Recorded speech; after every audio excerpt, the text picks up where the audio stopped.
안녕하세요. 문정법률경매 배문정소장입니다. 자, 오늘 주제 말씀드리기 전에요. 세 번째 시간이긴 한데 아직까지도 미흡해요. 예, 부족하고. 근데 너무 많은 응원 보내주셔서 정말 감사드립니다. 앞으로 완벽한 그날까지 열심히 달려서 여러분들께 좋은 정보 많이 보내드리도록 하겠습니다. 응원해주신 분 너무 감사드립니다. 자, 오늘 주제는 무엇이냐면요. 채무자가 임차인이 되는 경우 있죠. 우리가 낙찰받게 되면. 그래서 요 경우는 우리가 낙찰을 받았을 때 이후의 경우이고요. 현재 전 채무자가 점유하고 있는 경우, 이거는 입찰 보기 전의 사건입니다. 일종의 권리분석이라 보시면 될 것 같아요. 그래서 이 경우, 두 가지 경우의 수의 대항력 여부는 어떻게 되는지 알아볼 거고요.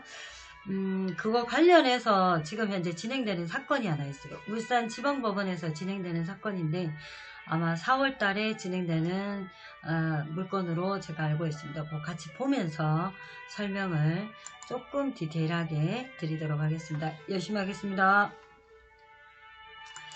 자, 일단 경락 후에 이제 채무자가 임차인이 되는 경우에 대해서 설명을 드릴 텐데, 해도 되는지 하지 말아야 하는지 이렇게 갈등할 때가 있을 거 아니에요. 그러면 내가 알고 있다면 과감히 된다 안 된다를 그 자리에서 바로 결정할 수 있을 것 같아요. 그래서 요거 설명 들으시면 아마 쉽게 결정이 되시리라 생각됩니다.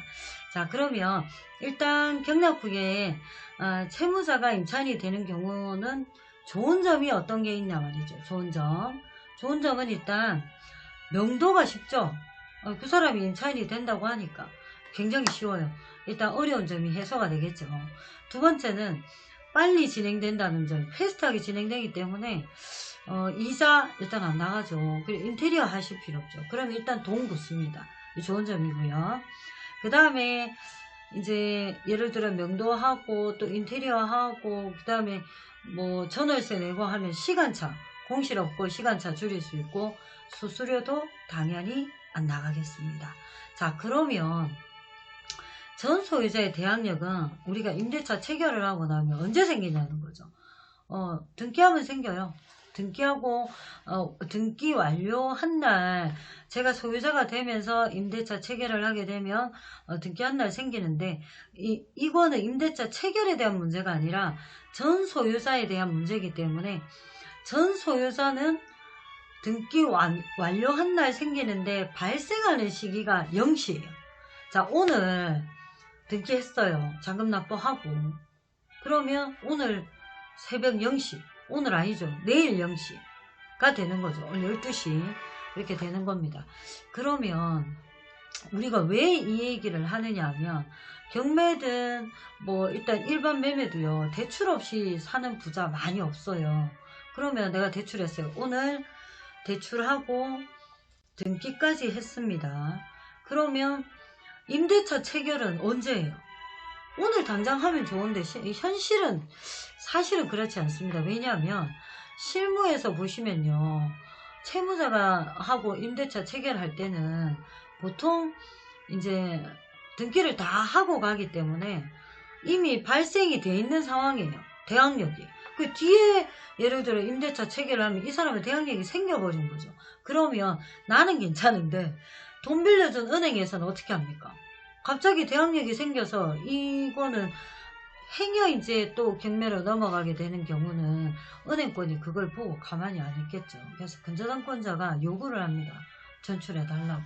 그래서 실무에서는 채무자에게 이제 임대차 체결하면서 전출 잠시 나갔다가 다시 들어오게끔 하는 경우가 거의 100%라 보시면 될 것 같아요. 자, 그런데 이제 현금 납부하면 그런 거 큰 의미 없죠. 돈 많으신 분 역시. 네, 좋습니다. 자, 그러면 요거에 대해서 이제 대항력에 대해서 설명드렸으니까 기억할 거는 뭐냐면 등기한 날 0시입니다. 다음날 0시니까 그날 새벽 0시라고 보시면 될 것 같아요. 그거 하나만 기억해 주시고요. 물건 같이 한번 보도록 하겠습니다. 이 사건은 울산지방법원에서 진행되는 사건인데요. 일단 임의경매로 진행 중입니다. 북구 청곡동에 위치하고 잘 아실 테지만 백선 블루밍 아파트예요. 호수는 제가 이렇게 조금 귀여운 걸로 하나 가려놨습니다. 감정가 3억 7천이고요. 일단 채권관계는 거기에 채권관계는 보시면은 압류권 있고요.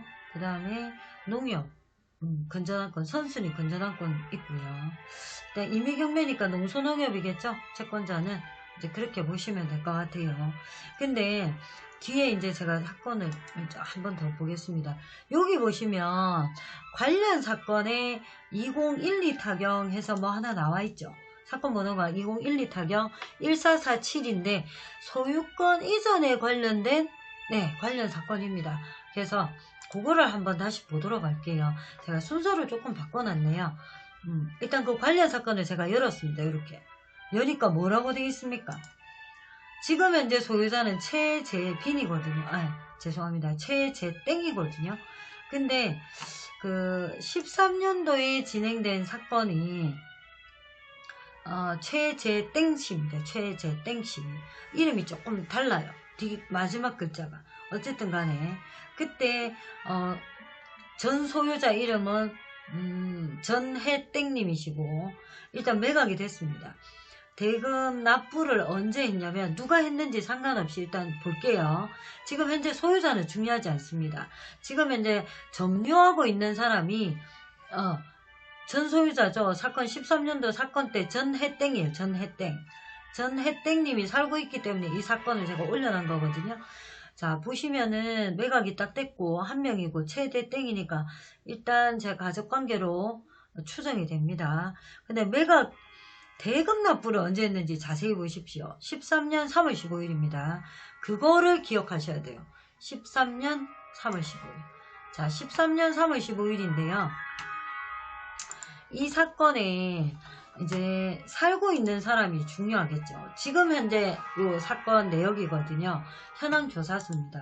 법원의 현황조사서에는 어떻게 돼 있냐면 전혜땡님이 10년도 6월 29일 날 일단 전입돼 있다고 돼 있어요. 자, 그래서 등기부등본을 한번 살펴보니까 소유권 이전이 언제 돼 있냐면 3월 15일 날 돼 있어요. 근데 근저당이 언제 잡혔냐면 5월 달에 잡혔습니다. 자, 아까 번에 제가 설명드릴 때 경매에 있어서 채무자가 임차인이 됐을 때 대항력이 언제 발생한다 그랬죠? 대항력 발생 시기는 등기한 날 2일 0시입니다. 근데 이건 2달 갭이 있어요. 그럼 어떻게 되지? 대항력이 생기고 일단 근저당이 들어왔네요. 네, 그러면 전땡땡님은 대항력이 일단 있습니다. 가족관계이거나 아니거나 상관없어요. 자, 여기서 참고로 부부관계도 임대차 체결되고요. 부모 자식 간에도 임대차 체결돼요. 단 등본상에 같이 있지 않아야 됩니다.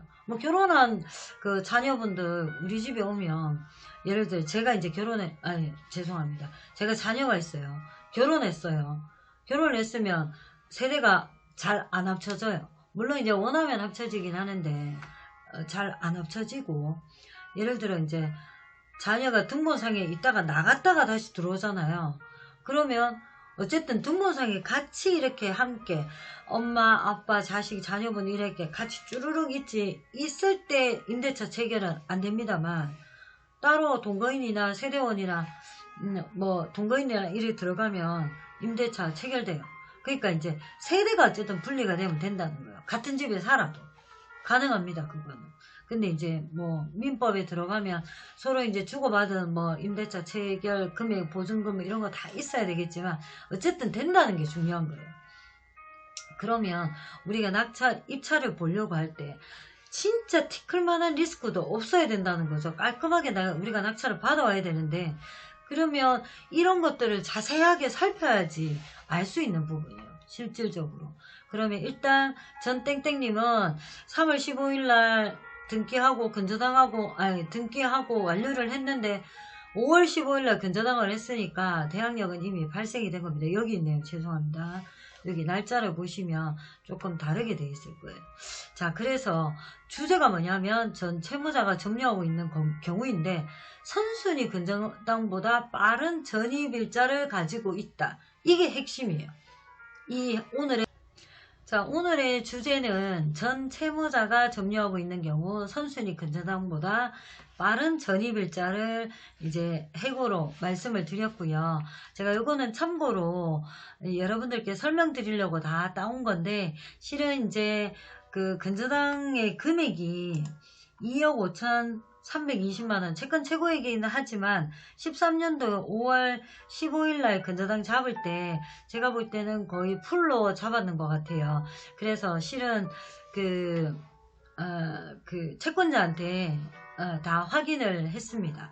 일단은 그때 당시 대출 나갈 때 무상임차 확인서 받았다고 하시더라고요. 그래서 제가 이 사건을 올려드린 거예요.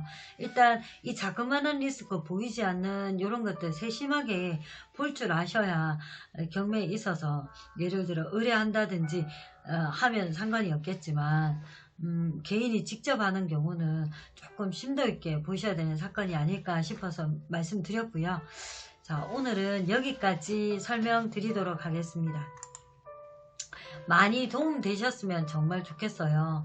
그리고 이제 제가 이런 어떤 이야기들, 경매에 대한 이야기들, 실은 경매 물건을 볼 때 리스크만 보는 게 전부가 아니거든요. 제가 이 물건을 받아서 어떤 식으로 활용을 할 건지, 자본으로 해석을 해서 이제 본인이 입찰 보려고 하는 사람이 어떤 식으로 활용을 할 건지가 실은 굉장히 중요합니다. 우리가 경매를 본다는 거는 물론 시세보다 싸게 사는 거가 목적이긴 한데, 그것보다도 본인한테, 내한테 맞는 물건을 어떤 거를 선택해서 이 물건을 어떤 식으로 활용을 해서 이제 이렇게 자본을 늘릴 것이냐 하는 거를 먼저 상담을 받아보시는 게 제일 좋지 않나 그런 생각이 듭니다. 그건 개인적인 생각이긴 합니다만, 그래서 무턱대고 그냥 이 물건이 좋으니까 이렇게 해야지 보다는 내가 이렇게 활용을 해야지가 굉장히 승률이 높다는 거 한 번 더 말씀드리고 싶고요. 경매 물건에 대해서 혹시 궁금하시거나 또는 뭐 이 부분이 조금 어떤 건지 이해가 안 간다 하시는 분들 전화 주시면 좋고요. 카톡 열려있고 또 밴드에 이제 개인창 열어서 질문하는 날 있잖아요.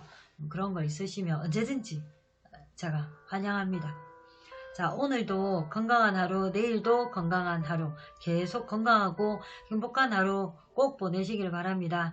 경매 놀이터 배문정이었습니다. 감사합니다.